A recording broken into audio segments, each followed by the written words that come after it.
si Jesus, ang atong asilon, iba'y raniya, magakinabuhi kita sa dayon.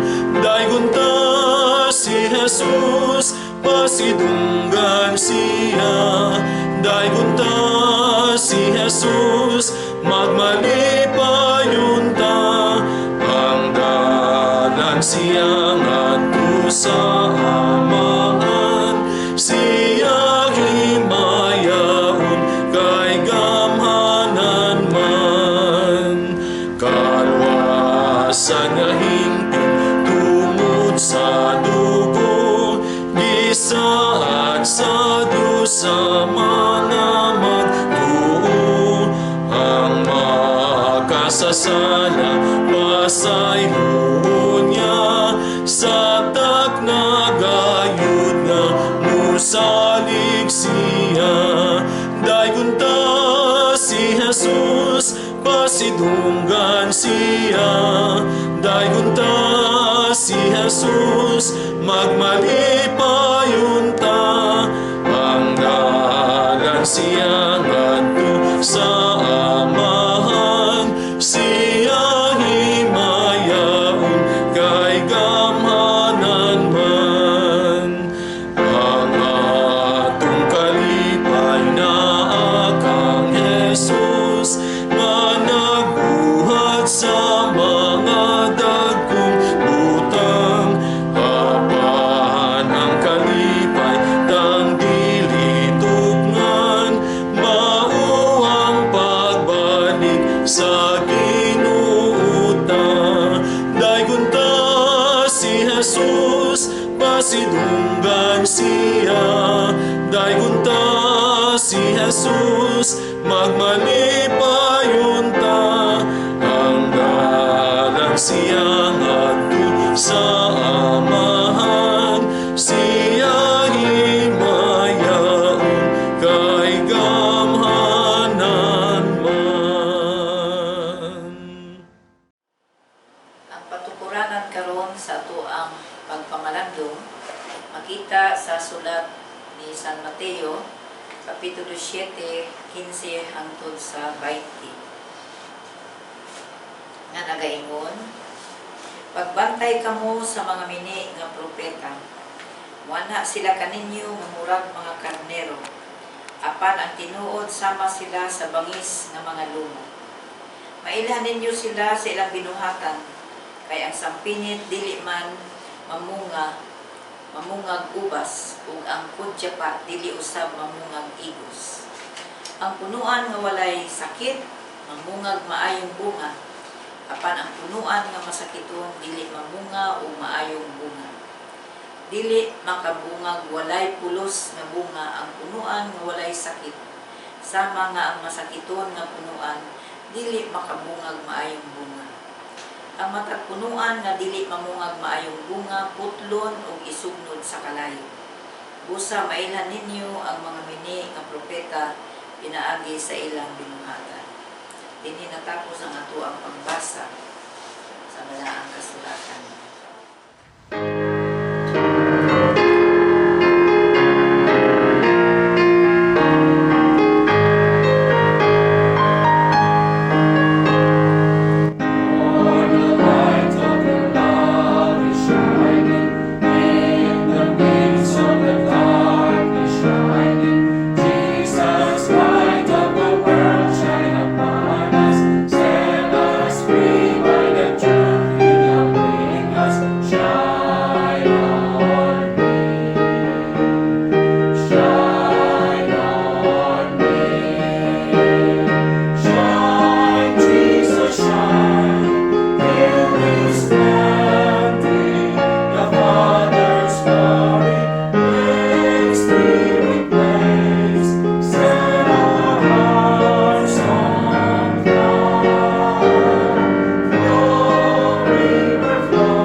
Ang uluhan sa ato ang pagpamalandong karon, uluhan ako kini og sowing good seeds.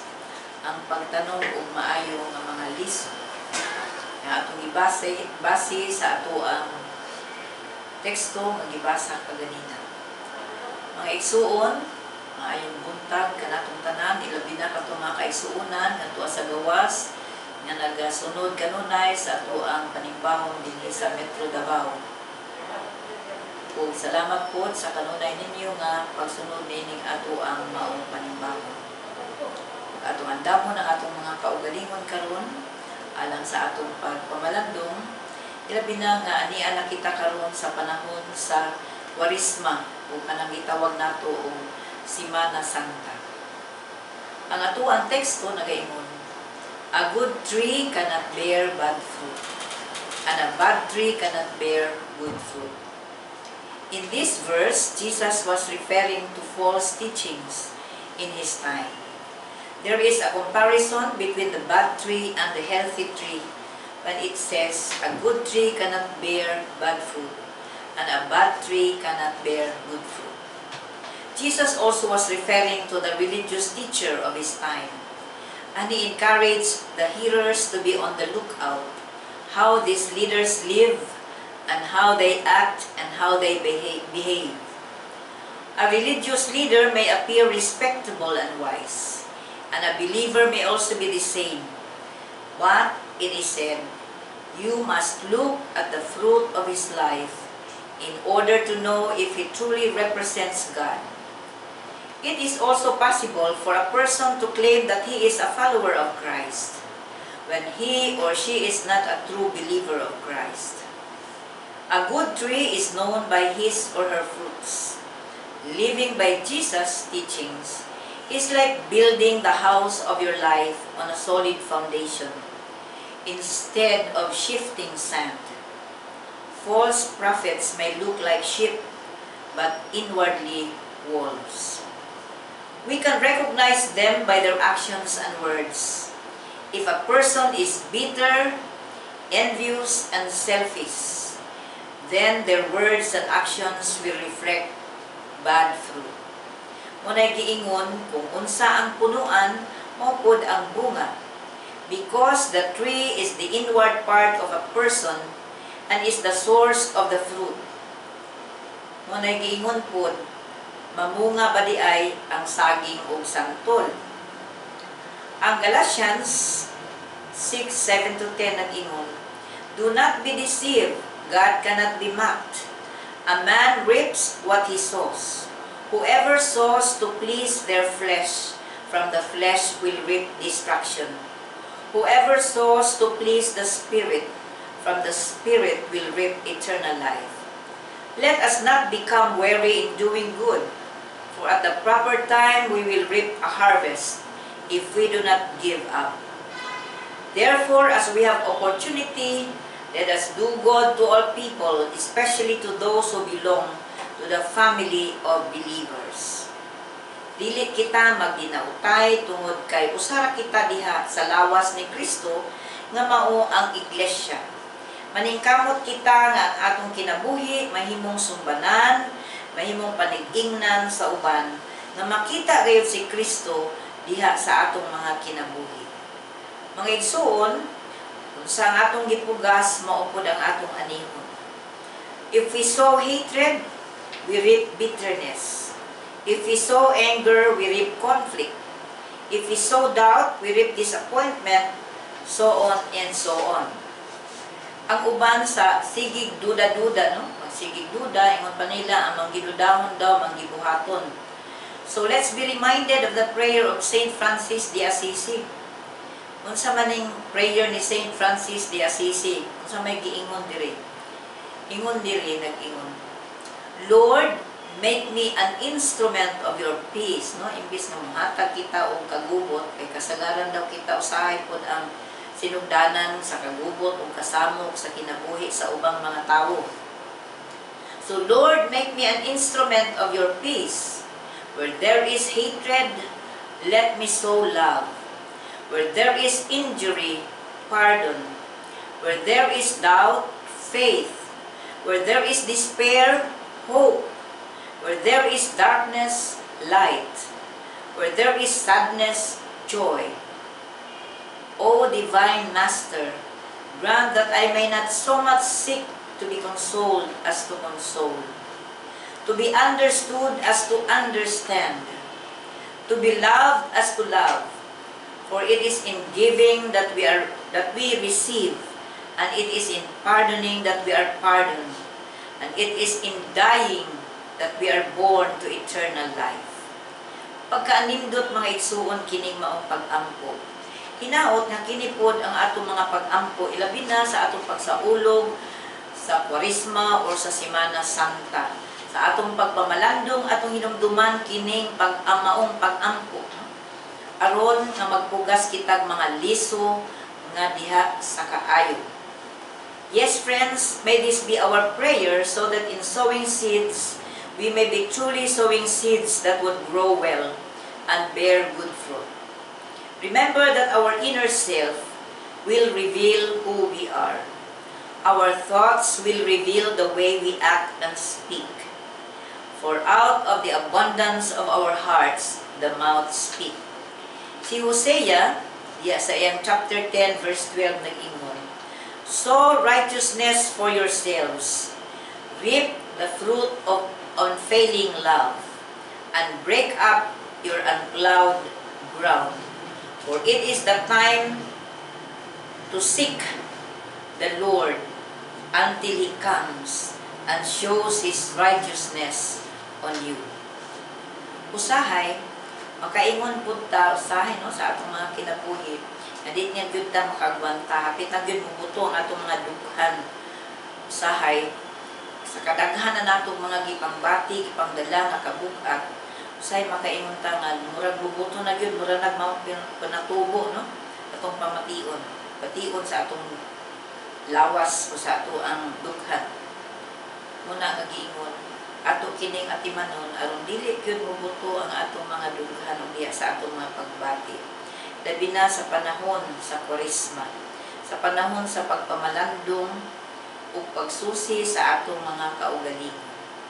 Susi mo nato atong mga kaugalingon, dili lamang siguro panahon na ining Kwaresma, kung dili diya sa adlaw-adlaw nato nga pagkinabuhi, sa adlaw-adlaw nato nga paglihok o pagbuhat. Aron nga ang tanan nato nga paglihok o pagbuhat, musubay gayud sa katuyuan ug kabubuton sa Dios.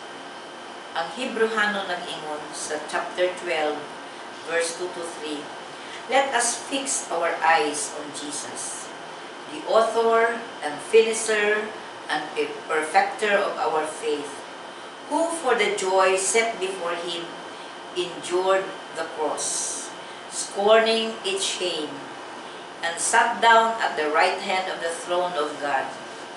Consider Him who endured such opposition from sinful men, so that you will not grow weary and lose heart.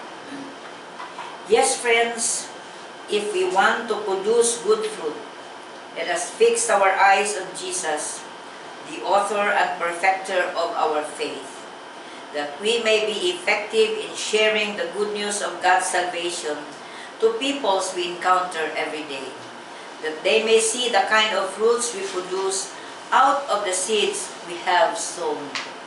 We cannot do it by ourselves, but by the grace and mercy of God, we can truly produce what God expects of us, that of producing good fruits. For this is what a true Christian must and should be. Because people will see how we live our lives. People will witness how we act as Christians and how we demonstrate our Christianity daily. Si Hart Cornish nag-ingon, simply put this, you cannot give out what you do not have inwardly.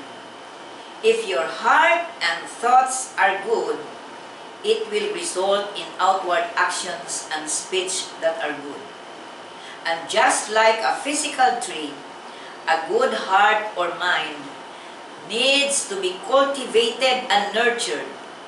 It needs to be surrounded by an environment that encourages positive growth, peace, and gaining of godly wisdom. However, it could not be avoided that we are surrounded with negativity.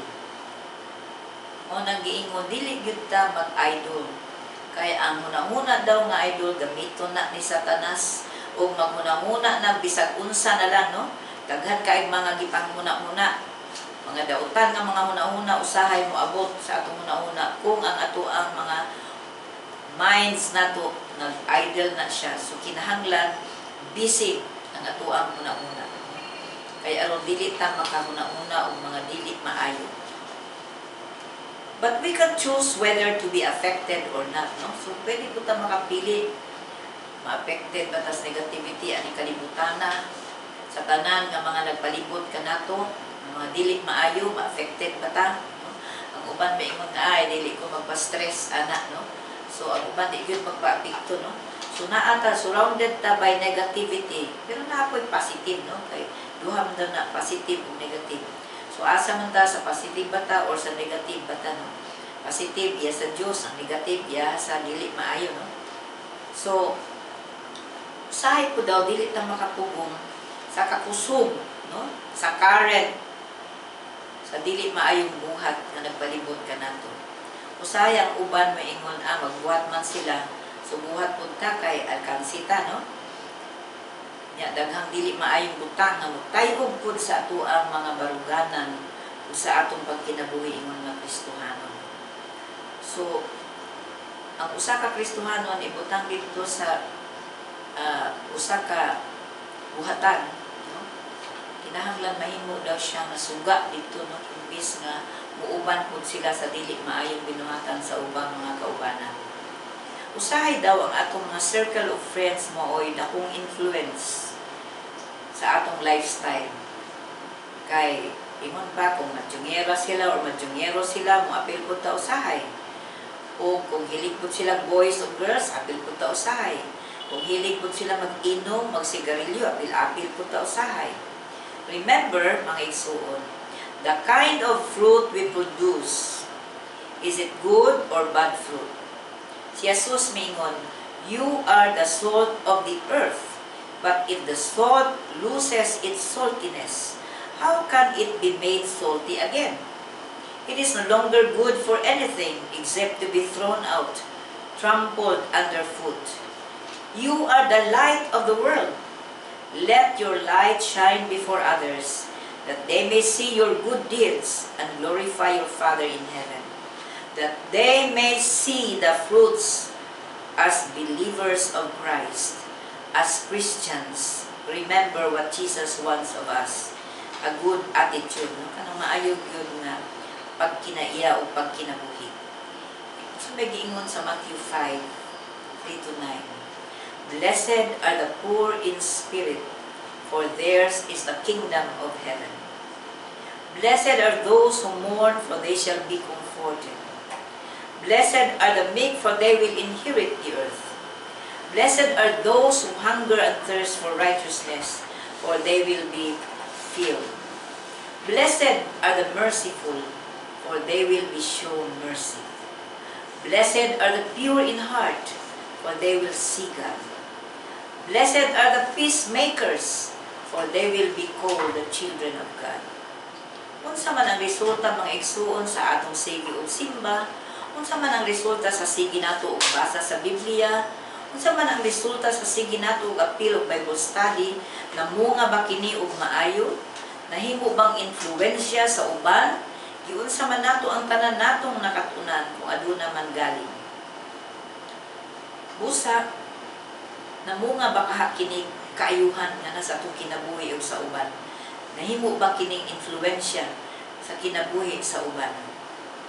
Kumusta po ang ato ang mga kinabuhi, labi na sa dugay-dugay na natong panimati sa mga wali, sa daghang mga katuigan, ang atong mga pagtuon sa Sunday School, Bible Study, ato ba kining nagamit sa minaayo nga pamaagi, o ato bang gipalampas lang sa pikas dalunggan? Wa jud makatuhok sa atong mga kinabuhi. Mga igsuon, makaingon ka, sayang ang tanan kung wala mamunga o kung walay bunga nga makita. Kay imbis kuno motubo ta sa atong spiritual life, mikunhod man hinuon. kung sa saging pag-iingog tibagnol o nahimong bonsai kung sa kahoy, mikukok or mikulo. Busa ang kahoy, wala ka pamunga o maayo. Ang hagit kanato nga mamunga o maayo o dili bunga nga daotan. Ingon pa ang bunga nga daotan kung isagol sa maayo makatakon. Sama ra nga kung makikuban pa og mga salawayon, maapil sadta sa buhat nga dili maayo. Imbis nga magtanong ta og kasuko, kayugot, kahadlo, kabalaka ug uban pa mga negatibong mga pagbati, magtanong kita og maayo nga mga liso atong itisok sa kasing-kasing sa mga tao nga nagapalibot kanato aron kini makatubo ug mamunga ug maayo. Remember this, Luke 6:45 na ingon. A good man brings good things out of the good stored up in his heart, and an evil man brings evil things out of the evil stored up in his heart. For the mouth speak what the heart is full of. Let us sow therefore good seeds, that we may bring forth good fruit. This will be the legacy that we can leave to the next generation. Just like our forefathers, our foremothers of the faith, who left to us legacies and even memories that the new generation will treasure and cherish. Sowing good seeds is the challenge for all of us today. Mga kaigsuunan, diha kang Kristo, sa atuang pagsaulog sa Semana Santa o Kwaresma, hinaot nga ang makatisok kita mga maayong liso sa kasing-kasing sa atong mga kaigsuunan nga wala pa makaila kang Kristo. Ang kaluwasan nga gitanyag sa Dios kanato pinaagi kang Ginoong Hesukristo, hinaot nga atong matisok sa mga kinabuhi sa atong mga kaigsuunan nga wala pa makaila kaniyan. Ug ang maayong balita sa kaluwasan atong mapalapnag ngadto sa uban ug sa tanan nga mga adlaw sa atong kinabuhi, sa tanan nga dapit di kita gipahimutang sa Ginoo. Hinaot nga ato kining mapalapnag ug mamunga ug maayo dili lang sa atong mga kinabuhi kundi sa kinabuhi usab sa uban. Sowing good seeds mao ni ang hagit kanato karon labi na niining panahon sa Semana Santa diha sa atong pagpamalangon. Magapanalangin ang Dios kanatong tanan ug hinaot nga makapadayon kita sa pagpangalagad kaniya uban sa pagtanom ug maayo nga mga binuhatan ug pagtisok ug maayo nga mga liso sa kinabuhi sa uban. Dalaygon ng Dios. Amen.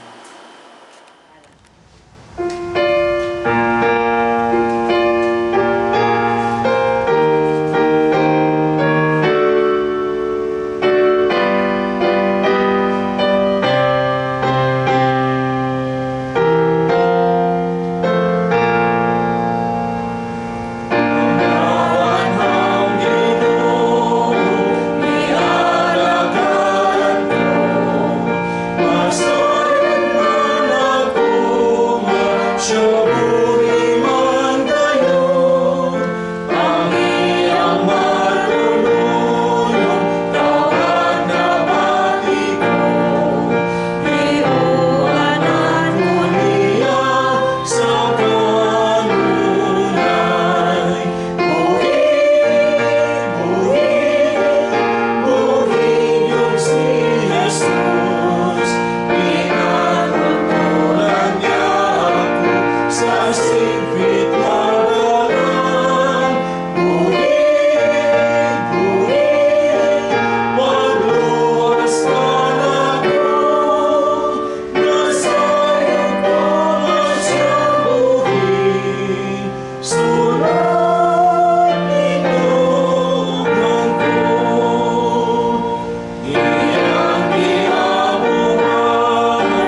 Amahan namo nga langitnon niining adlaw sa pagsimba. Ikaw among giday gipasalamatan sa imong kaayo sa matag usa namo ka kinabuhi, Ginoo. Salamat sa imong pagpahinumdum kanamo nga bisan pa man sa sitwasyon sa among palibot, sahay ang mga hagit sa kinabuhi, ang mga kalisdanan o mga pagsulay, hinaot nga taliwala ni ining tanan, ikaw magalig-on ka namo, Ginoo, nga masinati nimo namo ang imong kabuhong diha sa espirituhanon nga mga butang. Panalangini ang matag usa, masabtan namo o Dios ang kahimtang sa kinabuhi nga anaa sa pagtuo o pag-alagad kanimo, puno gayud kini og dili gayud exempted sa mga pagsulay. Sa tudloi kami o Dios nga tan-aw, magatutok diha kanimo nga mao ang maghihingpit sa among pagtuo. Salamat o Dios sa imong pagkabanhaw, sa imong kadaugan gikan sa kamatayon, ug sa imong pagbuntog sa kalala sa kamatayon.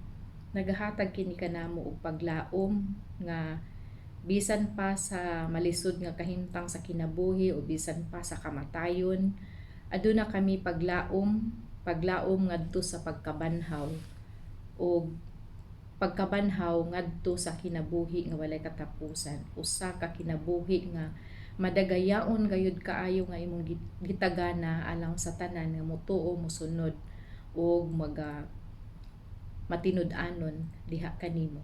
Panalangini ang mga kasimbahanan, tanan nga mga miyembro, nagkalain-lain ang among mga kasinatian, nagkalain-lain ang dagway sa mga pagsulay, apan among pag-ampo ikaw magalig-on sa matag usa, ug mahimo kaming tigdasig sa usag-usa, mahimo kaming madaugon sa mga pagsulay sa kinabuhi.